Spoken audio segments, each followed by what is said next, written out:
சிறகடிக்கும் ஆசையில் அடுத்த எபிசோடில் எதை பற்றி பார்க்க போகிறோன்னா, அந்த அம்மா சொல்லாமல் கொள்ளாமல் ஹாஸ்பிட்டல்லேருந்து கிளம்பிடுறாங்க.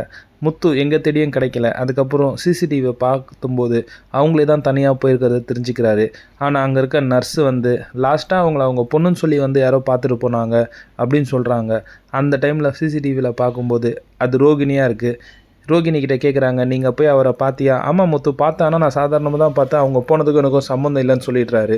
முத்து வீட்டில் ஒரே பிரச்சனையாக இருக்குன்னு, சரி அவங்க ஊருக்கு ஒரு வேளை சொல்லாமல் போயிருப்பாரான்ட்டு அந்த ஊரில் போய் பார்ப்போன்னு சொல்லிட்டு ஊருக்கு கிளம்பி அங்கே போகிறாங்க. அங்கே பார்த்தா ஊரில் எங்கே தேடியே அவங்க கிடைக்கல.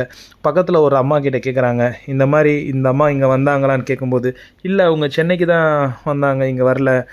அவங்க பொண்ணை பற்றி உங்களுக்கு எதாவது தெரியுமா? அவங்க ஃபோன் நம்பர் ஏதாவது இருக்கான்னு கேட்கும்போது, இல்லைப்பா அவங்க சென்னையில் தான் ஏதோ ஒரு பார்லரில் ஒர்க் பண்ணுறாங்கன்னு மட்டும் கேள்விப்பட்டேன், மற்றபடி எதுவும் தெரியாது. என்னம்மா சொல்கிறீங்க? அவங்க ஃபாரினில் இருக்காங்கன்னு சொல்லியிருந்தாங்க.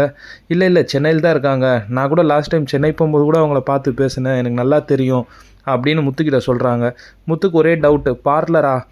ஒருவேளை ரோகிணியாக இருக்குமான்னு நினச்சிட்டு அந்த வீடியோவை காட்டுறாங்க. ஆமாம் இவங்க தான் அவங்க பொண்ணுன்னு முத்து